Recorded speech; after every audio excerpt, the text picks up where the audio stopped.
wabarakatuh. Terima kasih atas penjelasan yang telah disampaikan. Selanjutnya, kami persilahkan anggota Komisi 4 DPR RI untuk menyampaikan pertanyaan dan tanggapannya. Dimulai dari fraksi PDI Perjuangan, Prof. Rohmin. Assalamualaikum warahmatullahi wabarakatuh.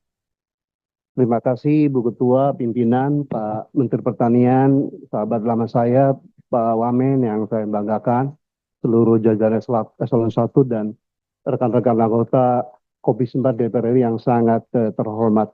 Pertama, saya juga mengucapkan selamat pada Pak Amran. Kalau saya baca eh, kurikulum PT Bapak dan style kehidupan, Bapak sungguhnya berpeluang menjadi the best Minister of Agriculture dari mulai Pak Toi Badi Wijaya sampai sekarang, Pak. Nah, cuman seperti Allah katakan manusia kan nggak ada yang sempurna gitu. Jadi saya izinkan dari fraksi PD Perjuangan mungkin melengkapi kesempurnaan Bapak. Pertama, eh, program prioritas di pemerintahan sekarang Pak Prabowo adalah swasembada pangan dan kelihatannya jurus Bapak hanya dua ya, yaitu program pencetakan sawah atau yang dikenal sekarang food estate ya. Yang kemudian adalah kedua itu optimalisasi existing lahan-lahan pertanian. Yang ingin saya tanyakan kepada Bapak ya, Bapak kan lebih tahu dari saya Pak, bahwa histori food estate di Indonesia itu sejak zaman Pak Harto sampai dengan Pak Jokowi terakhir itu semua fail, Pak. Gagal. Jelaskan kepada kami kiat-kiat apa yang membuat Bapak bisa meyakinkan Pak Prabowo dan rakyat Indonesia bahwa melalui pencetakan sawah itu tidak akan gagal lagi. Karena pada mati jauh kami, Pak, ini pertaruhan kita, Pak. Eh, visi misi Pak Prabowo sangat bagus karena pangan adalah hidup matinya sebuah bangsa menurut Bung Karno gitu.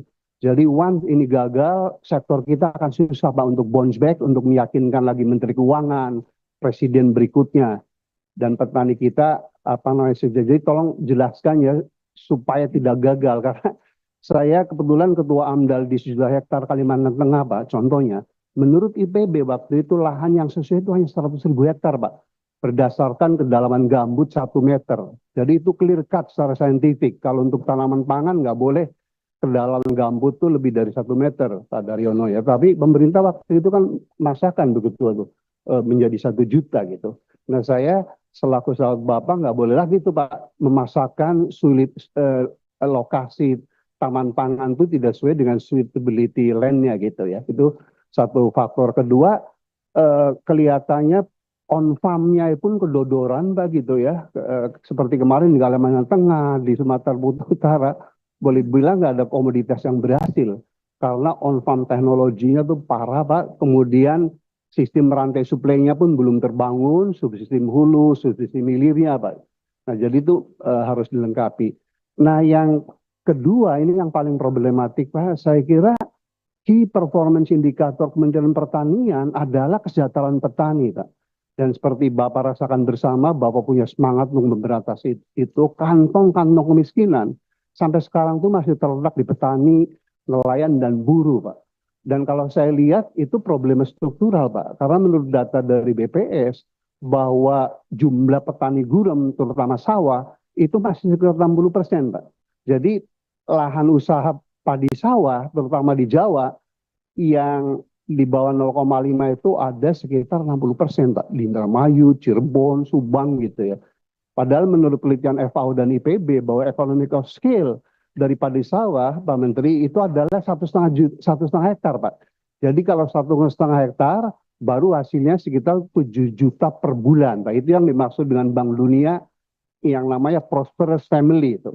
Kalau menurut BPS hanya 2,9, Ibu Ketua itu. Kalau menurut Bank Dunia 7 juta. Jadi Bapak boleh menepuk dada sebagai seorang Menteri Pertanian berhasil kalau income petani itu at least 7 juta, Pak. Kalau belum itu menurut saya belum sempurna, Pak. Nah, jadi bagaimana Bapak menjawab problem struktural ya yang sejak zaman Orde Baru sampai sekarang malah terjadi polusi, Pak. Karena waktu saya masih kecil, SD sampai SMP di Cirebon tuh usaha pertanian masih 1 hektar rata-rata Pak per keluarga. Sekarang udah 0,3, 0,4 Pak. Jadi siapapun menterinya, Pak Amran ya, kalau lahan usaha padi sawah itu hanya 4 hektar, ya income-nya hanya 1,5 juta, Pak. Jadi how to overcome sebagai minister ya mengenai skala ekonomi yang tidak terpenuhi oleh padi sawah, Pak. Yang kedua adalah bahwa problema penyusutan lahan. Bapak lebih tahu dari saya, setiap tahun sawah produktif itu terkonversi rata-rata antara 100.000 sampai 150.000 hektar. Padahal kita punya undang-undang yang namanya lahan pertanian abadi. Nah, Bapak nggak bisa mengenforce. Saya tahun 97 ditunjuk Pak Ginanjar sebagai Ketua Tim Nasional Penyusunan Pembangunan Pertanian Industri. Dalam studi itu, Pak Menteri, 70% keberhasilan sektor pertanian itu tidak di tangan Menteri Pertanian, Pak. Tetapi Menteri Perdagangan, Keuangan, ya Menteri PU gitu. Jadi Bapak kalau mau berhasil mengerem konversi lahan pertanian untuk yang lainnya, itu harus bekerja sama dengan yang lain. Dan Pak Prabowo aku yakin bisa, Pak. Karena beliau waktu pidato pelantikan itu benar-benar punya semangat tinggi ya, swasembada pangan is emas, Pak. Dan ini pertaruhan kalau 4 tahun lagi Pak Prabowo gagal mengikuti janji Pak Jokowi itu. Pernah swasembada pangan, nggak impor, tapi impor malah jor-joran ya. Ketiga, Pak Menteri, memang kasus impor, Pak, studi saya mengatakan bahwa 80% faktor impor adalah mafia pangan itu. Karena ingin fee-nya itu kan minimal 1.000 atau 2.000 per kilogram gitu ya. Jadi Bapak sebagai orang soleh harus tegar, Pak, bahwa hidup itu bukan hanya di dunia tapi akhirat ya. Kalau Bapak ikut-ikutan di mafia impor ya petani akan sengsara terus gitu, Pak ya. Dan kemudian terakhir adalah bahwa akses petani terhadap kredit, Pak. Ya kan, memang sejak 2010-an sudah ada yang namanya KUR, Pak. Tetapi persyaratan 5C itu, Pak Menteri, itu masih diterapkan gitu. Jadi petani, nelayan itu masih terjerat ke tengkulak, Pak. Jadi pertanyaan kedua adalah bagaimana Bapak selaku seorang jenderal di Kementerian Pertanian mengatasi problem-problem struktural tadi, Pak. Mulai skala ekonomi, kemudian konversi lahan ke non pertanian ugal-ugalan, mafia impor dan seterusnya. Ibu Ketua, Pak Menteri dan hadirin, kalau saya boleh usulkan, Mbak, enough is enough, Pak Mas Jaili ya. Jadi untuk menyikapi impor itu, kalau saya boleh usulkan, Ibu Ketua, itu ada 3 klaster komoditi, Pak Menteri. Klaster pertama adalah kalau secara faktual, memang komoditas itu produksinya, Pak Menteri, udah lebih besar daripada kebutuhan nasionalnya. Nah kalau ada mafia, Pak Wamendo, demo kemudian ditumpuk, jadi harga naik ya, itu nggak boleh impor. Tetapi memang syarat pertamanya adalah satunya data, Pak. Saya ngikuti Bapak waktu itu bertemu dengan Pak Enggar ya, Bapak klaim produksi beras sudah cukup, Menteri Perdagangan bilang nggak cukup. Bapak yang kalah, impor gitu. Itu nggak boleh terjadi lagi, Pak. Komisi 4 100% akan membackup Bapak. Kalau memang betul-betul produksi itu lebih besar daripada si demand-nya, Pak. Enough is enough. Jadi contoh beras, kemudian jagung ya. Harusnya kedelai pun dengan varietas yang ditemukan oleh Profesor Alizum, oleh Saudara Hazriel di IPB, Pak. Harusnya kita mampu, Pak, untuk swasembada kedelai kalau kita bisa memberantas mafia itu. Kedua adalah klaster komoditas, Pak Menteri, Pak Wamen ya, yang sekarang memang demand-nya atau kebutuhannya lebih besar daripada si produksinya. Tetapi Bapak punya data, Bapak punya teknologi, kalau dengan ekstensifikasi dan intensifikasi itu within 3 tahun misalnya, mampu tuh, produksi itu akan lebih besar daripada si kebutuhannya, Pak. Jadi boleh impor selama 3 tahun itu, tetapi dua, importnya harus benar-benar national interest, jangan pada saat petani atau peternak kita lagi panen raya, kita impor, itu dosanya setengah mati tuh. Yang kedua adalah mulai sekarang Bapak tentukan gitu ya dengan para ahli mana tuh komoditas yang existing masih defisit, tapi dengan kemampuan teknologi yang Bapak miliki, dengan areal yang masih ada, maka dalam 3 atau 2 tahun, 4 tahun bisa produksi lebih besar, Pak. Kita nggak boleh tidur di situ. Kemudian yang ketiga, Pak Menteri, Pak Wamen, mohon maaf, itu memang ada komoditas yang kebutuhannya tinggi, tetapi secara agroekologi memang kita bisa memproduksi, Pak Dirjen. Contohnya adalah ikan salmon, Pak, tinggi. Kami waktu jadi menteri mencoba di Wamena, Adinda tuh, berhasil secara teknologi, tapi harganya mahal. Kalau itu boleh diimpor, Pak.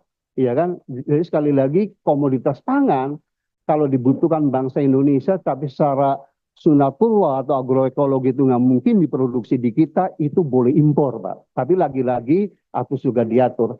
Saya kira dengan tiga skema itu, Pak Menteri, Bapak insya Allah menjadi Menteri Agriculture terbaik, Pak, untuk memberantas mafia pangan. Dan PR Bapak itu flagship Kementerian Bapak, flagshipnya itu adalah di kesejahteraan petani. Apapun Bapak mencetak sawah, ribuan traktor digelontorkan ke sana, kalau petani masih miskin, Pak, menurut saya fail, Pak. Saya kira itu betul-betul mudah-mudahan ini menjadi masukan yang konkret dan kita tidak jahiliyah lagi. Udahlah kita swada pangan sesuai keinginan Presiden Pak Prabowo dan rakyat Indonesia.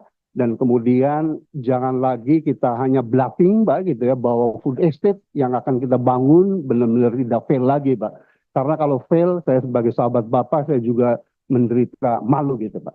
Jadi sekali lagi kami Komisi 4 sejauh kita on the right path, kita akan tandem dengan Bapak dan jajaran untuk memastikan bahwa visi besar dari Presiden Pak Prabowo terwujud within 4 or 5 years at the latest. Terima kasih. Assalamualaikum warahmatullahi wabarakatuh.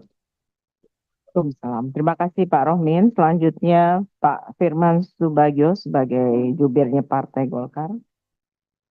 Baik, terima kasih Ibu Pimpinan, Pak Menteri, Pak Wamen, kita jajaran yang saya hormati. Sebetulnya rapat ini sudah selesai, Bu. Karena semua pertanyaan yang akan kami tanyakan didorong oleh Prof semuanya. Jadi kelihatannya sudah mewakili daripada Komisi 4. Namun tentunya kami akan menyampaikan atau memberikan penekanan-penekanan. Pertama, kita memberikan apresiasi kepada Pak Menteri yang telah berjuang keras untuk meningkatkan anggaran. Tadi telah disampaikan bahwa anggaran untuk 2025 mencapai 29,37 triliun. Ini sesuatu yang tidak mudah untuk meningkatkan itu.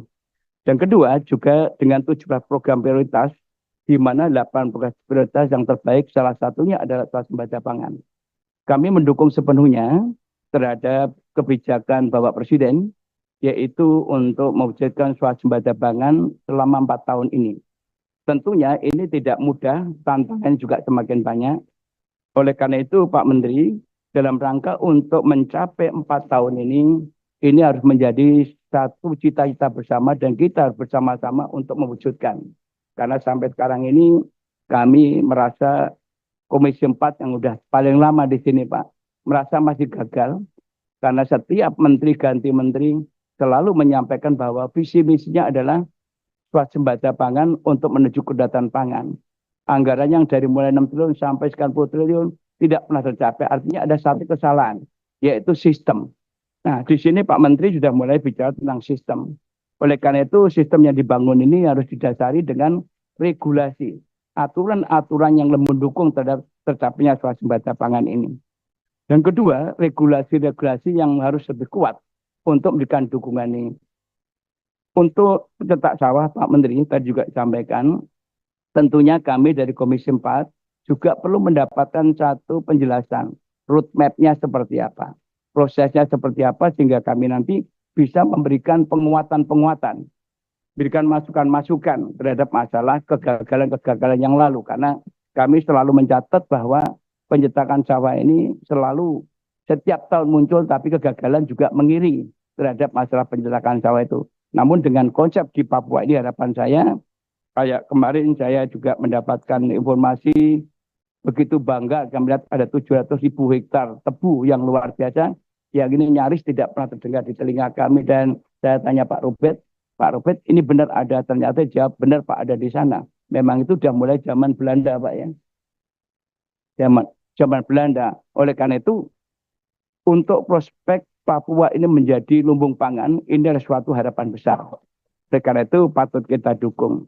Kemudian Pak Menteri, keterlibatan daripada TNI Polri ini menarik, namun hendaknya juga mohon disampaikan kepada pimpinan TNI dan Polri agar sampai terlalu berlebihan actingnya itu ya, pakai pakaian dinas, kemudian bawa traktor gitu ya. Terus kemudian ini bisa menimbulkan ya, secara psikologis petani itu merasa kok sekarang saya dikesampingkan. Nah, jangan sampai terjadi seperti itu.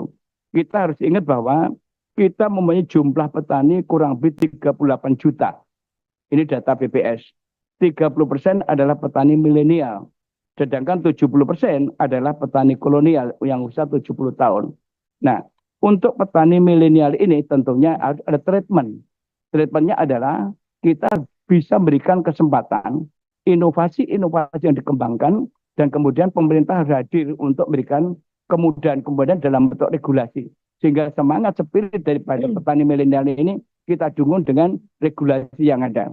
Contohnya mereka yang sekarang berinovasi membuat pupuk organik. Kemudian pentangkaran benih lokal. Ini kita dorong, kita dukung supaya mereka ada semangat. Supaya mereka ada sense of belonging, merasa memiliki bahwa saya adalah bagian daripada program pembangunan sektor pertanian. Ini yang tentu yang harus menjadi perhatian. Oleh karena itu, konsistensi dalam menjalankan undang-undang untuk mengawal ini, Pak, ini perlu. Saya juga menggarisbawahi apa yang disampaikan Prof. Rohmin tadi. Selalu saya sampaikan, cetak sawah itu adalah merupakan alternatif. Tapi yang lebih penting adalah bagaimana kita mengamankan terhadap lahan-lahan pertanian yang existing. Pulau Jawa ini adalah merupakan basis pertanian yang dari zaman ke zaman, yaitu sebagai penyumbang pangan nasional kita. Kalau saya tidak lupa ingatan saya, ada 5 provinsi, dimulai zaman Orde Baru dulu, NTB, kemudian Jawa Timur, Jawa Tengah, Jawa Barat, dan kemudian Jawa Barat pecah menjadi 2, Banten, kemudian Sulawesi Selatan, itu penyangga utama. Nah ini tentunya harus dioptimalkan. Dioptimalkan kalau tadi saya beritahu dengan Pak Anan ini ada 7,46 juta hektar lahan existing. Ini ada pemetaan Pak Menteri. Lahan yang posisi irigasi teknis, datanya seperti apa, dan kondisi pH tanahnya, unsur hara tanahnya, irigasinya, ini semua ini menjadi salah satu yang positif sehingga kalau ini bisa kita tingkatkan dengan menggunakan teknologi-teknologi yang seperti dipakai di luar negeri. Mereka menggunakan organik, kemudian mulai mengurangi penggunaan pupuk anorganik. Ini juga luar biasa. Kami waktu itu berkunjung ke Swedia, Pak. Kami melihat ada seorang petani yang hanya 4 keluarga mengelola lahan 800 hektar. Itu hanya 4 orang. Dan semua sudah menggunakan teknologi. Namun itu sulit untuk dilaksanakan di Indonesia. Minimal kita harus bisa meniru pola-pola seperti itu. Ini yang harus kita lakukan.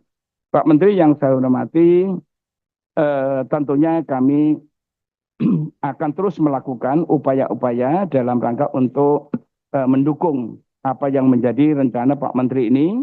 Tentunya ini adalah merupakan target kita bersama karena keberhasilan pemerintah juga keberhasilan kami di DPR dan keberhasilan DPR juga keberhasilan di pemerintah. Oleh karena itu kebersamaan, saya terima kasih Bu Ketua.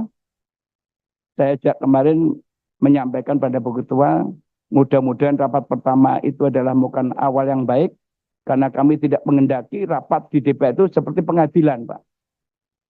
Pemerintah itu bukan narapidana yang diadili, Pak.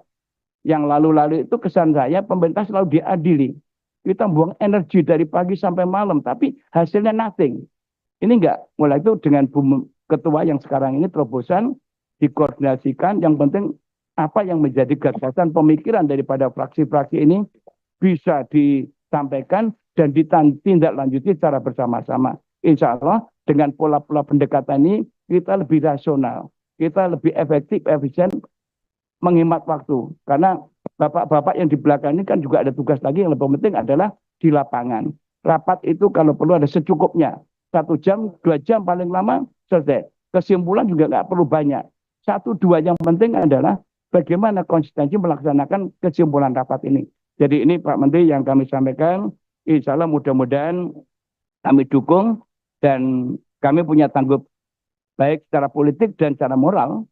Karena kebetulan kami adalah partai koalisi, Pak, harus bisa mewujudkan 4 tahun swasembada pangan untuk menuju ketahanan pangan juga harus terwujud. Namun tentunya Pak, satu hal yang harus Bapak lakukan, bagaimana Bapak bisa melakukan lobby atau mengintervensi daripada kementerian lembaga lain, Bapak harus berani secara simultan. Di sisi lain Bapak tadi semangatnya adalah swasembada pangan. Tapi impor, Pak, ini harus mulai. Harus ada kebaran stok impor. Saya memberikan salah satu contoh, Pak. ketika terjadi pandemi COVID-19, itu Indonesia tidak ada impor, Pak. Tapi tidak ada kelaparan. Kan menarik. Tetapi begitu pandemi selesai, impornya besar-besaran.